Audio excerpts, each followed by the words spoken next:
Le Premier ministre ouvre les locaux de la Caisse nationale d'assurance maladie universelle, organe de gestion de la CEMU, couverture maladie universelle.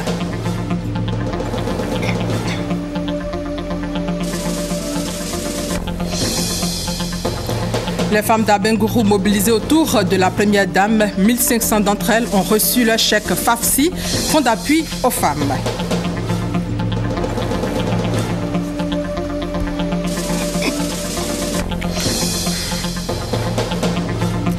Réconciliation nationale, la grande chancellerie met 71 récipiendaires en mission après leur décoration, les temps forts, dans ce 13h.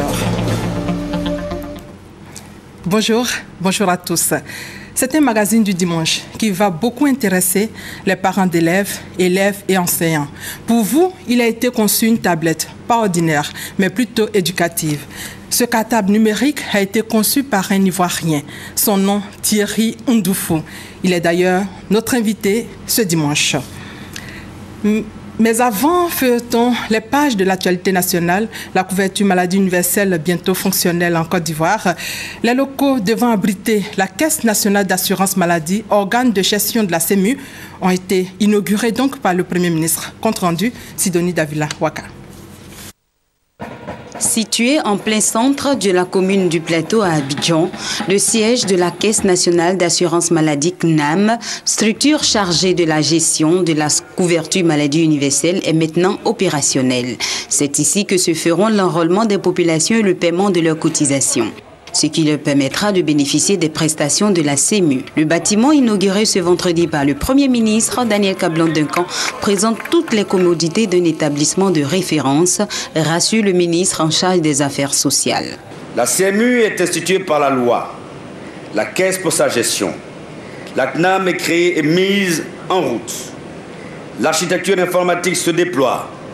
Une campagne de communication sensibilisera au maximum les populations sur cette étape. Le panier des soins et le renforcement progressif des plateaux techniques sont en cours. La politique du médicament est redynamisée.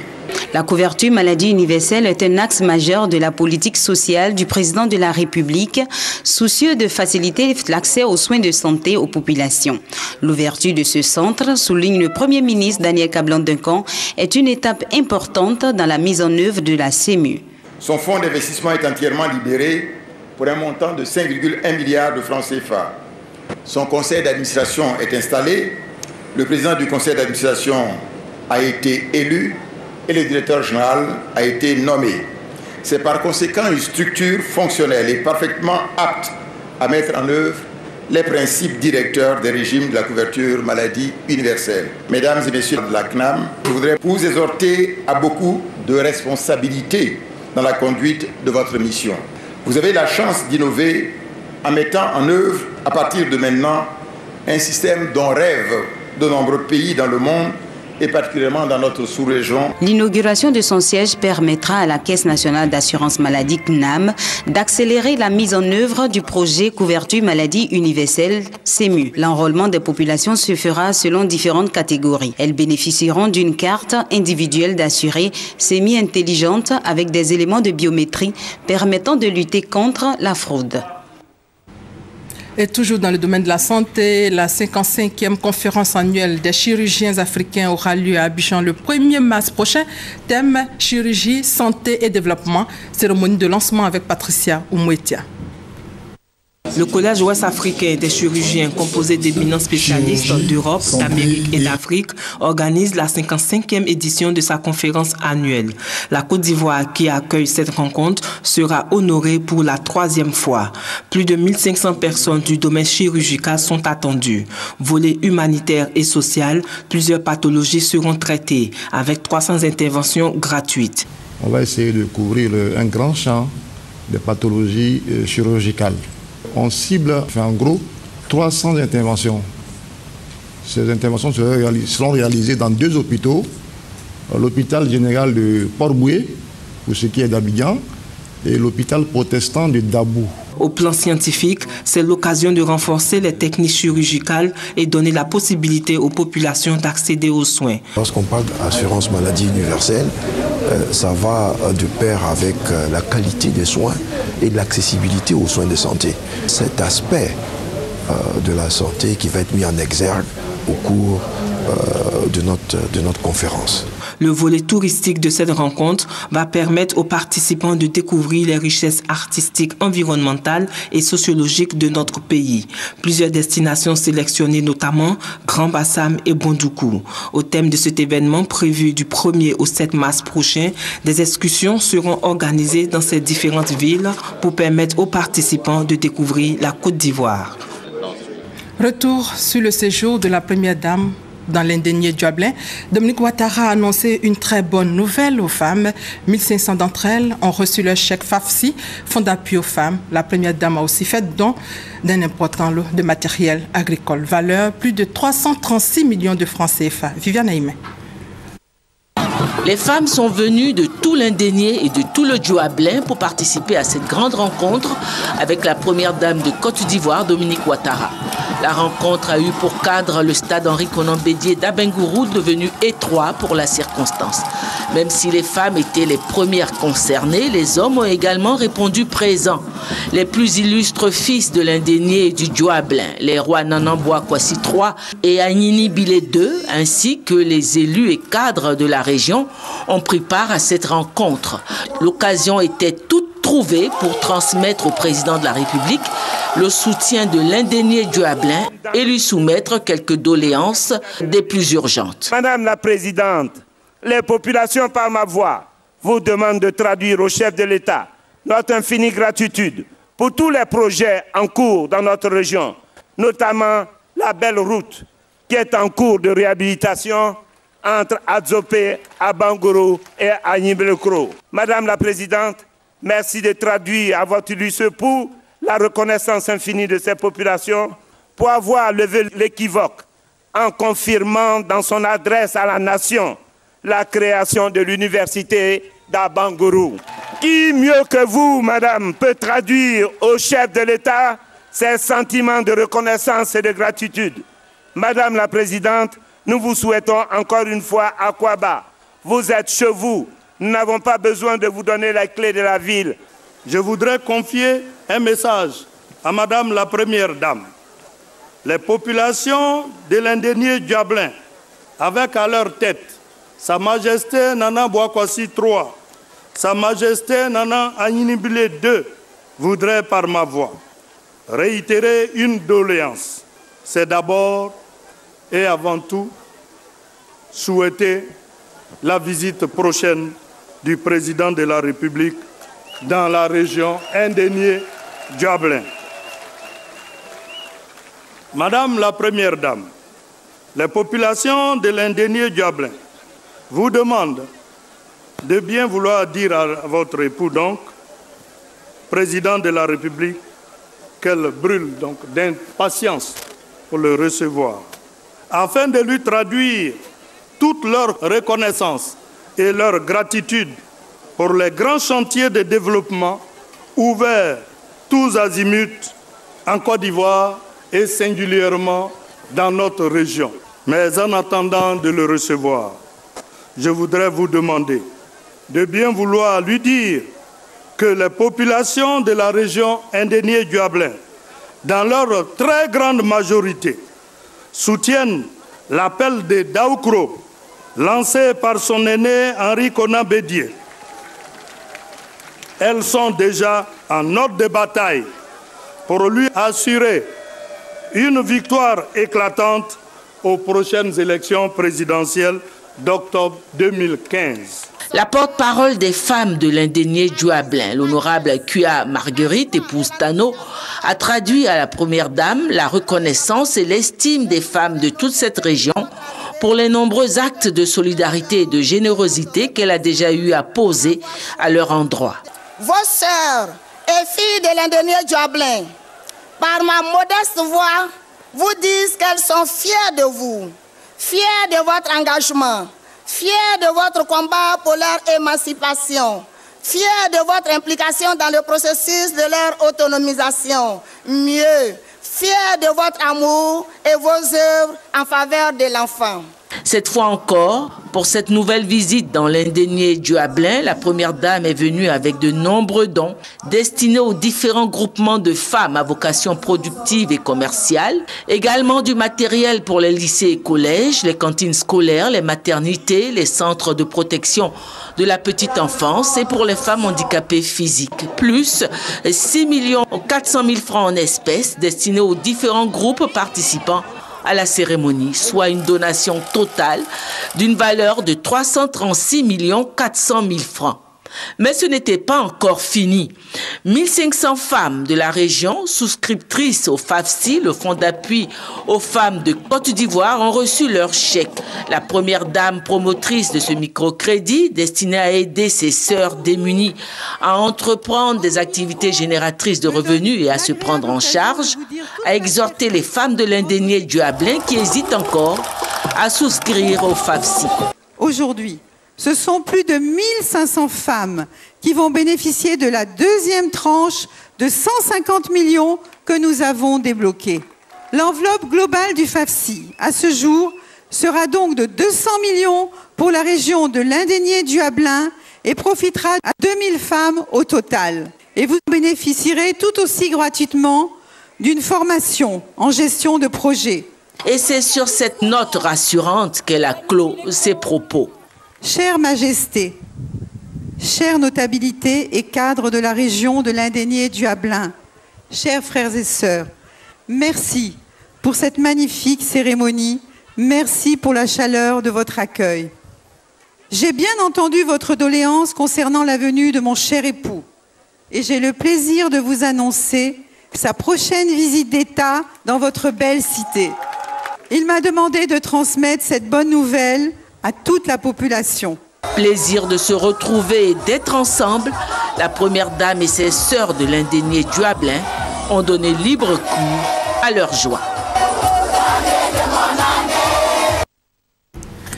71 personnalités décorées par la grande chancelière qui a une fois encore reconnu leur mérite pour leur contribution à la construction de la nation, médaille de commandeur, officier et chevalier du mérite ivoirien, cérémonie de distinction avec Adama Kamagaté et Gabriel Zani. Au siège de la grande chancellerie de l'Ordre national, le vendredi 16 janvier, 71 personnalités ont reçu différentes décorations. 23 pour la médaille de l'Ordre national et 48 autres pour la distinction de l'Ordre du mérite ivoirien. C'est avec beaucoup d'émotion que les récipiendaires ont exprimé leur gratitude. Une grande fierté qui m'anime ce soir parce que la nation ivoirienne reconnaissante vient de nous honorer. Je voudrais saisir cette occasion pour adresser mes sincères remerciements à la grande chancelière de l'Ordre national. Très heureuse et vraiment satisfaite de remercier le président de la République parce qu'il a mis en avant depuis qu'il est là les femmes. C'est des sentiments de joie.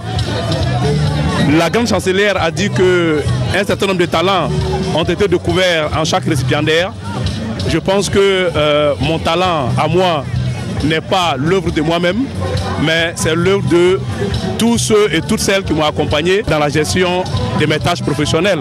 Pour la grande chancelière, cette cérémonie se présente sous la forme d'une contribution à la recherche de la réconciliation nationale.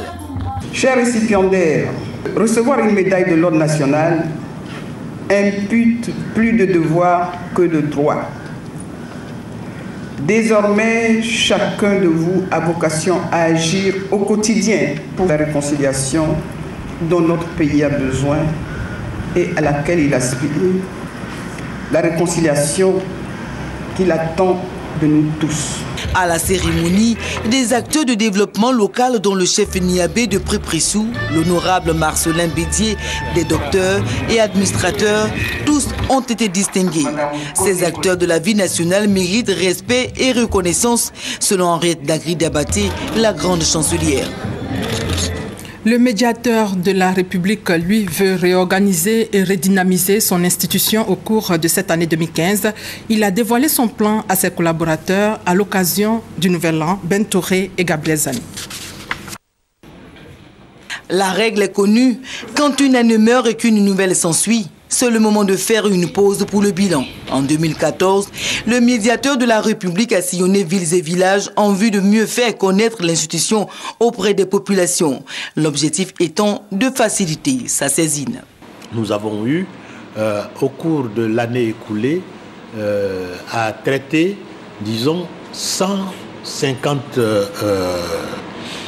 cas de dossiers qui sont bien engagés. Nous avons bon espoir que ces difficultés entre Ivoiriens et l'administration ivoirienne vont trouver une solution amiable. Pour Ngolo Koulibaly, l'émergence de la Côte d'Ivoire est à portée de main. Bien d'indicateurs l'attestent déjà, il compte inscrire ses actions dans cette vision en 2015.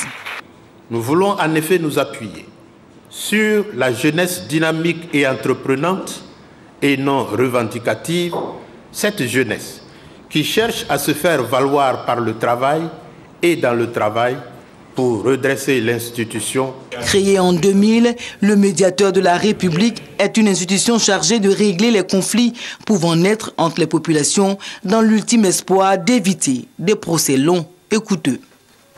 Au chapitre défense, le fonds de prévoyance militaire remet des chèques aux retraités. Au total, près de 2 milliards de francs CFA ont été distribués à 362 militaires et gendarmes, tous grades confondus. Abou Sanogo. Ils sont 362 militaires et gendarmes, 36 officiers et 326 sous-officiers qui ont reçu des chèques dont la valeur varie en fonction de la date de souscription à l'entrée de fin de carrière ou au plan épargne et retraite mutualiste. Au total, c'est plus d'1,7 milliard de francs CFA qui ont été distribués par le Fonds de prévoyance militaire à ces retraités 2014 qui récoltent ainsi le produit des sacrifices consentis des années durant. Mais avant, c'est le président du conseil d'administration du Fonds de prévoyance militaire, le général de brigade Sékou Touré, qui a dit le mot de bienvenue à l'ensemble des invités, avec à leur tête le médecin général de brigade Kwame Yakissi, directrice de la santé et de l'action sociale des armées, représentant le ministre chargé de la Défense. Au nom du ministre chargé de la Défense, Paul Kofi, le général Akissi Kwame a adressé ses félicitations aux militaires et gendarmes qui, après de loyaux services rendus à la nation, viennent ainsi de faire valoir leur droit à la retraite. Ce sont les récipiendaires heureux qui ont témoigné leur reconnaissance au Fonds de prévoyance militaire pour cet apport substantiel et qui exhorte les militaires et gendarmes encore hésitants à souscrire aux différents produits de cette structure à leur service. Il est bon de noter qu'au cours de cette cérémonie, le Fonds de prévoyance militaire a bénéficié du soutien de certains de ses partenaires qui ont décidé de l'accompagner dans sa noble mission, celle d'assurer la couverture sanitaire et le bien-être des militaires et gendarmes de Côte d'Ivoire ainsi que leurs familles. Depuis quelques mois, la localité de Ndoussi est le théâtre d'actes de grand banditisme et d'assassinat, une situation devant laquelle le préfet de Tiassalé a décidé de faire front. Un comité local de sécurité a été mis sur pied, nous dit Eugène Atoué.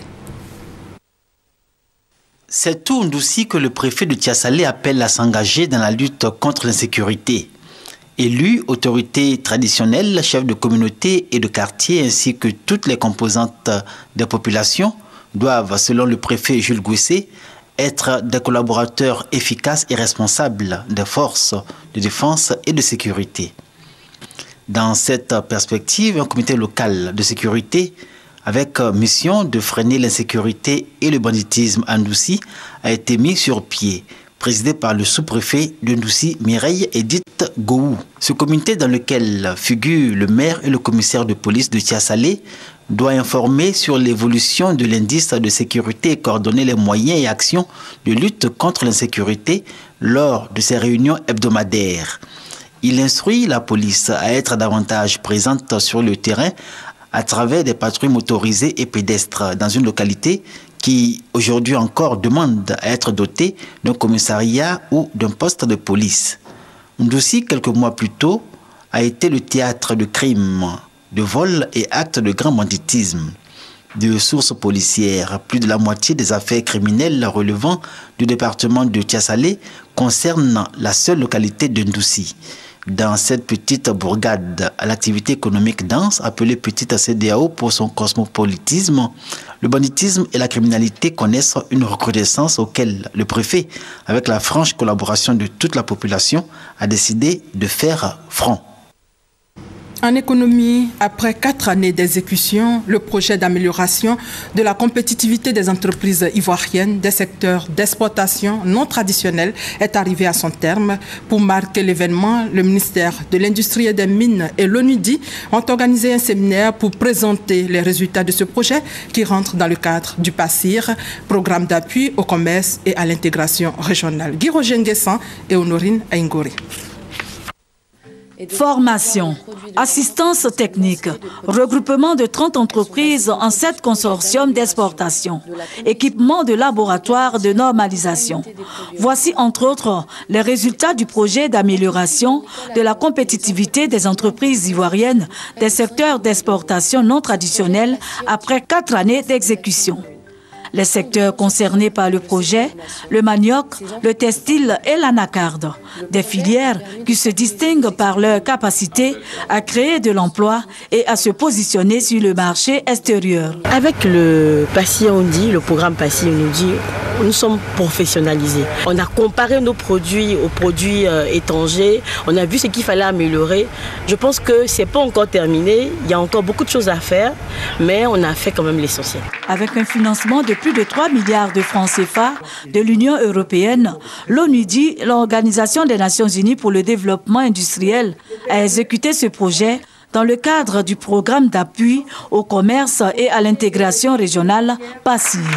Les résultats sont satisfaisants et doivent être soutenus, selon la représentante de l'ONUDI. Aujourd'hui, c'est un premier début sur la compétitivité des entreprises ivoiriennes. Ils ont bénéficié de nos méthodologies sur les consortiums d'exportation. Il faudrait certainement une suite. Il faudrait continuer les accompagner, les suivre dans leur démarche et les aider à améliorer leur compétitivité. Pour Jean-Claude Brou, ministre de l'Industrie et des Mines, le gouvernement veut faire du secteur privé un acteur important de la croissance économique. C'est pour cela que l'État met tout en œuvre pour leur permettre de relever le défi de la performance et de la compétitivité, tant au plan local qu'international. C'est utile, bien entendu, pour le développement de notre pays. Ça nous permet d'aller vers l'émergence. Vous savez que le secteur industriel, c'est aujourd'hui un des objectifs dans pratiquement tous les pays. Et notre pays ne fait pas exception à cette règle, parce que l'industrialisation, c'est la transformation. La transformation, c'est la création de valeur, de richesse. Et ça se passe aussi par des emplois. Et tout ça accroît le bien-être des populations. À ce séminaire de présentation, les bénéficiaires ont reçu une copie en version CD-ROM de 246 normes devant leur permettre d'améliorer la qualité de leurs produits. Parlons diplomatie avec l'Inde qui veut apporter son expertise à la Côte d'Ivoire. Avec ses 800 millions d'électeurs, le pays se présente aujourd'hui comme la plus grande démocratie du monde. Depuis des années, le pays a expérimenté le système de vote électronique. C'est d'ailleurs pour cette raison que l'ambassadeur de l'Inde en Côte d'Ivoire a dit la disponibilité de son pays à aider la Côte d'Ivoire qui rentre dans une année électorale. Roger Appé et Hervé Blé. Dans la dynamique des préparatifs de la présidentielle de 2015, l'ambassadeur de l'Inde en Côte d'Ivoire, Dinesh Bassia, a rencontré Amadou Soumaoro, le secrétaire général par intérim du RDR. À l'ordre du jour de leurs échanges, la proposition du vote électronique. Pour le diplomate indien, ce processus technologique a fait ses preuves dans son pays. La Côte d'Ivoire aura les élections en 2015 et il était important pour nous de venir nous enquérir de ce que les élections soient dans un cadre purement apaisé. D'où ma présence ici afin d'échanger avec son Excellence M. Amadou Soumaoro, secrétaire général du RDR, sur sa vision pour ces élections. J'ai profité de l'occasion avec son Excellence pour parler du vote électronique, processus technologique utilisé en Inde depuis des années. Amadou Soumaoro a souligné l'importance de la proposition du diplomate indien. Le secrétaire général par intérim du RDR veut renforcer les relations avec l'Inde, pays connu pour sa démocratie légendaire. En politique, le ministre d'État, ministre de l'Intérieur et de la Sécurité, Ahmed Bakayoko, était récemment à Boasso, une occasion de revenir sur l'appel de Daoukro en vue de l'élection présidentielle de 2015. On fait le point avec Mamadou Kwasi. La journée de paix et de réconciliation des fils et filles de la région du Sud Comoé a été l'occasion pour la population d'exprimer sa reconnaissance au président de la République pour les actions de développement engagées dans leur région. Jeunes, adultes, autorités coutumières et religieuses, tous se sont mobilisés pour traduire leur soutien au chef de l'État pour relever les nouveaux défis. Les cadres et les populations du Sud Comoé disent oui à l'appel de Daoukro. Ils s'engagent tous à faire de cet appel une réalité pour la réélection du président Alassane Ouattara en 2015. L'appel de Daoukro est à 100% intégré dans le Sud Comoé. Donc nous l'avons perçu et nous y adhérons totalement. Pour mobiliser toutes les énergies et donner une chance supplémentaire à cette bonne politique de développement que le président Alassane Ouattara a initié. Donc nous sommes dans cette logique. À l'appel de Daoukro, il faut que nous soyons unis pour que nous demandons le développement du Sud Comoé. Le ministre d'État Ahmed Bakayoko a commenté et présenté les avantages de cette décision du président Henri Konan Bédié, qui pour lui est un appel de la raison. Si le travail qui est fait est bon, il faut laisser ce travail-là s'établir durablement pour que chacun de vous puisse en ressentir le bénéfice. Même si vous n'avez pas encore personnellement eu les retombées du travail qui est fait, mais vous voyez la direction. Vous voyez que les choses vont mieux et que le bonheur aussi arrive devant chez vous. Il faut protéger, il faut défendre l'appel de Daoukro. Il a terminé son adresse en invitant les chefs traditionnels à la patience, car la Chambre des rois et chefs traditionnels sera installée avant la fin du premier trimestre 2015 avec un budget d'environ 4,5 milliards de francs CFA. Aux jeunes, le ministre demande de se mettre au travail pour contribuer au développement de la Côte d'Ivoire. Ahmed Bakayoko a également assuré les jeunes de ce que le président de la République mettra tout en œuvre pour réduire le taux de chômage, car cette année 2015 est consacrée à l'emploi jeune. Reportage signé Mamadou Kwasi et Patricia Oumou Etia. Dans le domaine de la culture, le Festival international de la culture et des arts de Daoukro se tient cette année du 28 mars au 5 avril prochain.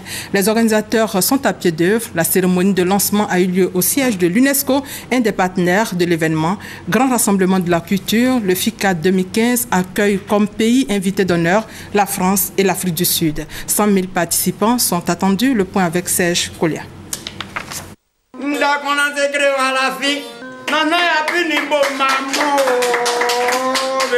Pakinou obligé, Festival international de la culture et des arts, Daoukro nous appelle. Le slogan de la 11e édition du FICAD ramène à l'unité, à la paix et au rassemblement des Ivoiriens.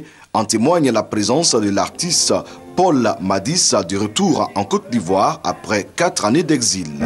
Cultivons l'humilité, la tolérance et le pardon. Désarmons nos cœurs pour que nos plans soient désarmés.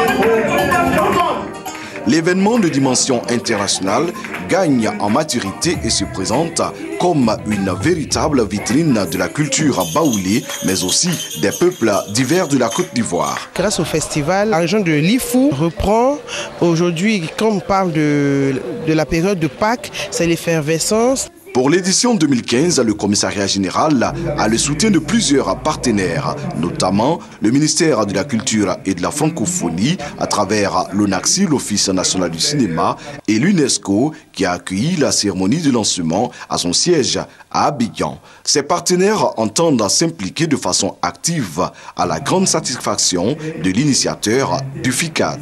C'est pour nous une occasion, en tout cas, de faire de ce festival-là une vitrine de promotion touristique, parce que la destination touristique peut apporter une valeur ajoutée, n'est-ce pas, au développement local. Le Festival international de la culture et des arts de Daoukro, Pakinou obligé, Daoukro nous appelle, soutient du 28 mars au 5 avril 2015, avec plus de 100 000 visiteurs attendus.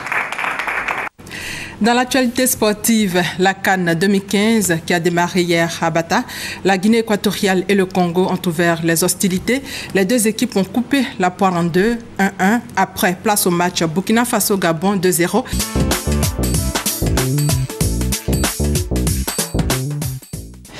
Il est avec nous, le concepteur de la première tablette éducative africaine. C'est un Ivoirien, c'est une fierté pour la Côte d'Ivoire. Monsieur Ndoufou, merci d'avoir accepté notre invitation. Bonjour, merci. Ma première question, c'est de savoir tout de suite comment est-ce que l'idée vous est venue de créer une tablette ici en Côte d'Ivoire. Alors, l'idée nous est venue premièrement d'un cri de cœur. La douleur de voir des enfants transporter des cartables lourds de 7, 8, 10 kilos, faire certaines distances, se rendre à l'école avec tout ce poids et ne pas pouvoir, malgré ce grand poids-là, pouvoir accéder à l'ensemble de ce qui se fait de mieux et de meilleur dans le monde de l'éducation.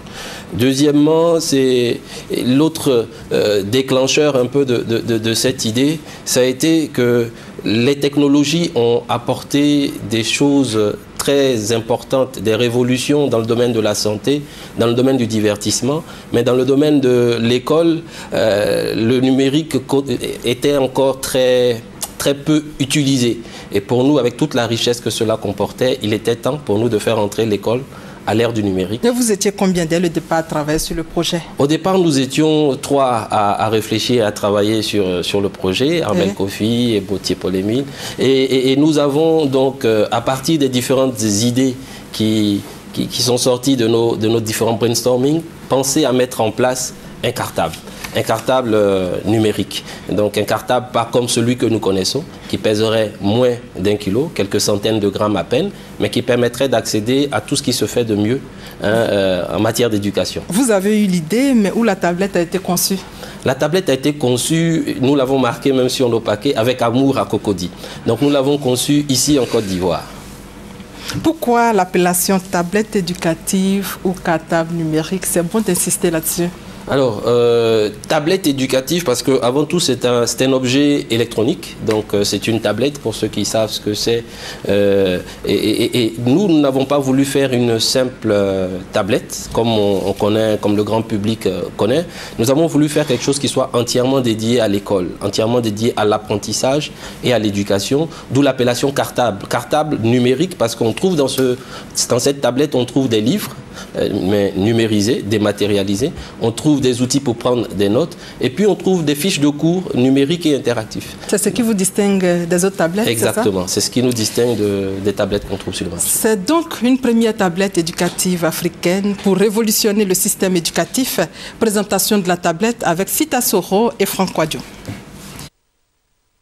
Pour révolutionner le système éducatif ivoirien, une tablette éducative made in Côte d'Ivoire a été conçue. Cette tablette du nom de Kelassi vient concilier les nouvelles technologies et l'éducation afin de permettre à l'école, en Afrique et en Côte d'Ivoire en particulier, de rentrer dans l'ère du numérique. Cette tablette dite cartable numérique vient également permettre aux élèves et aux étudiants d'apprendre de façon conviviale avec un accès en tout lieu à son contenu éducatif et scolaire et en accord avec les réalités technologiques de son siècle. Il existe en 3 déclinaisons. Kelassi Kid pour les plus petits, Kelassi Teen pour les adolescents, Kelassi Uni réservé aux autres.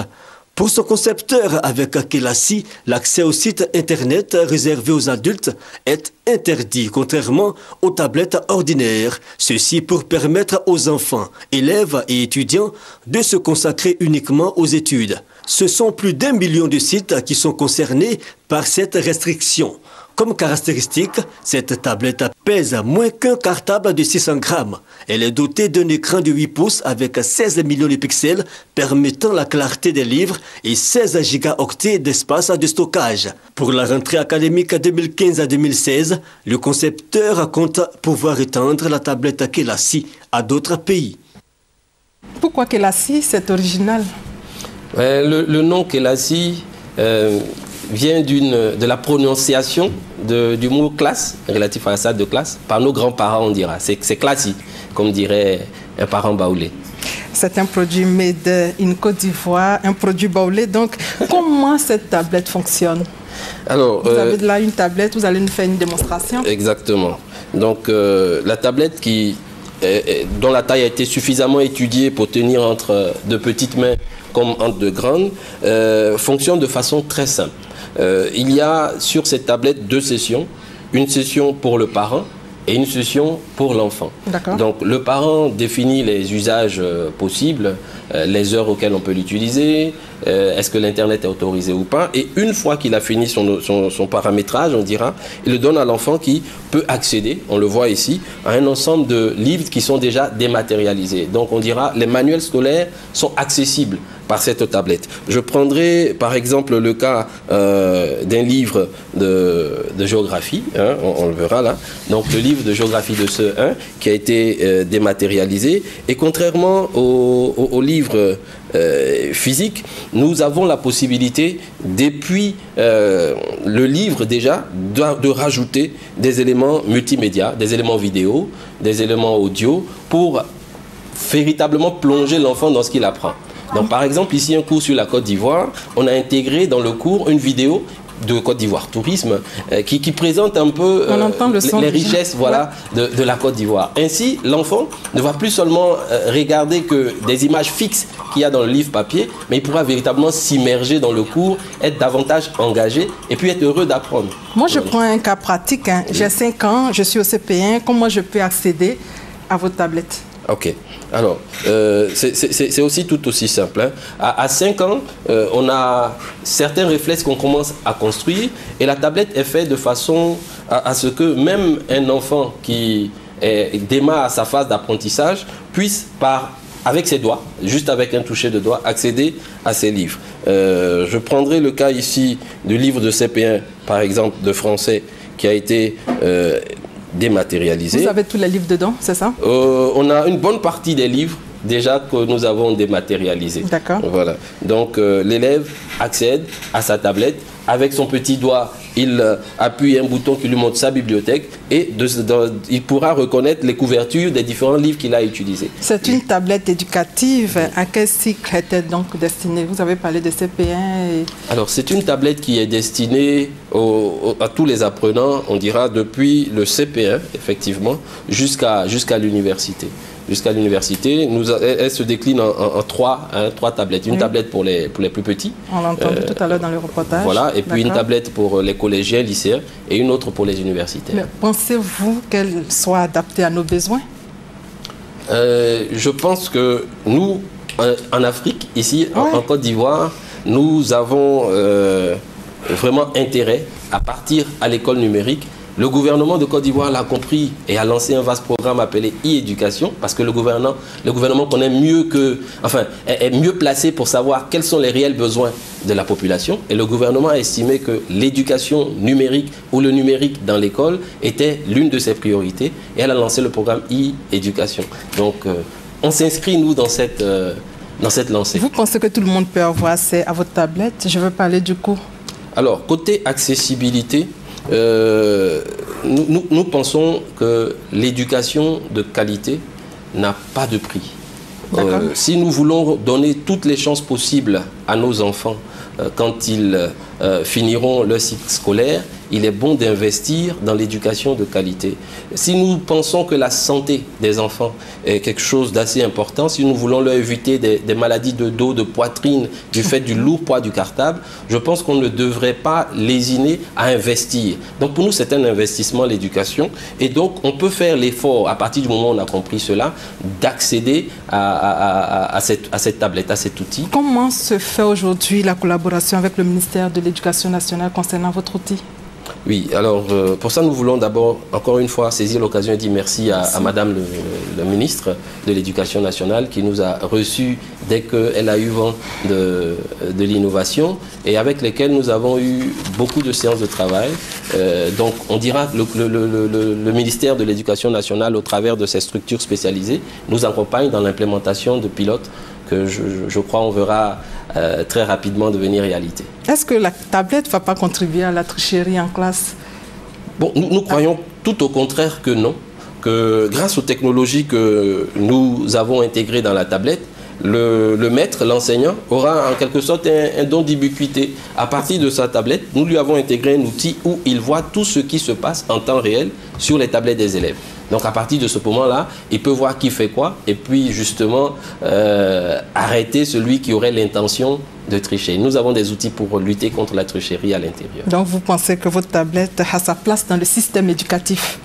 Nous pensons que le système éducatif doit adopter cette tablette parce que véritablement, ça permettra à ce système d'être aussi efficace que ceux du Nord, sinon plus, pourquoi pas. Votre tablette est sortie depuis 2 ans. Comment elle se comporte sur le marché? Bon, elle est sortie depuis septembre 2014. 2014. Oui, ouais. et déjà, on peut dire que nous avons environ 7500 unités qui sont dans le marché. Et déjà, nous avons donc des écoles équipées, on dirait une école équipée au Maroc, des intentions au Sénégal, au Mali et en Côte d'Ivoire, bien évidemment. Et donc, on pourra dire qu'elle commence à se comporter bien. Et nous pensons qu'elle se comportera encore mieux. Quelles sont les perspectives pour terminer? Bon, les perspectives pour Kelassi, c'est d'abord d'être présent dans le système éducatif national, pour que toute la population puisse bénéficier de l'apport de cette technologie. Et ensuite, pouvoir toucher d'autres secteurs. L'éducation est le premier secteur que nous avons voulu embrasser. Mais nous pensons que ce que nous savons faire peut également bénéficier à l'administration publique, peut également bénéficier à l'agriculture. Donc oui, nous sommes en train de penser à consolider l'éducation et à utiliser les technologies et le savoir que nous avons. Votre message à l'endroit de ces élèves, de ces parents qui nous suivent en ce moment? Alors, aux parents d'élèves, j'aimerais dire que les élèves aujourd'hui qui vont sur les bancs de l'école, c'est dans le but d'être demain parmi les travailleurs de cette nation. Et dans les entreprises, nous on utilise déjà l'outil numérique. Donc il est bon, dès à présent, de les familiariser avec cet outil-là et de leur permettre, à travers un tel outil, d'accéder au meilleur de ce qui se fait en matière d'éducation dans le monde entier. Voilà, donc ce serait plus à l'adresse des parents et puis bien sûr aux enfants qui sont déjà friands de tout ce qui est technologie. Je dirais que désormais, il y a un outil qui ne sert pas qu'à jouer, mais qui sert à apprendre, et à apprendre de façon agréable, de façon engageante, de façon passionnante. Où est-ce qu'on peut trouver cette tablette? Cette tablette, elle est du moins aujourd'hui disponible chez nos partenaires. Je peux pas les... Merci, M. Thierry Ndoufou, d'être venu sur notre plateau. Je rappelle que vous êtes le concepteur de Kelassi. Loin de nous de faire de la publicité, mais plutôt de vanter les mérites d'un créateur, d'un chercheur. C'est une fierté pour la Côte d'Ivoire. Merci d'être venu sur notre plateau. Tout à l'heure, à 15h, le plateau de la Cannes. À 16h, Zambie, RD Congo. 18h, Tunisie, Cap-Vert. La première rencontre des éléphants, c'est le 20 janvier prochain à 16h. C'est la fin de ce journal. Merci de votre fidélité.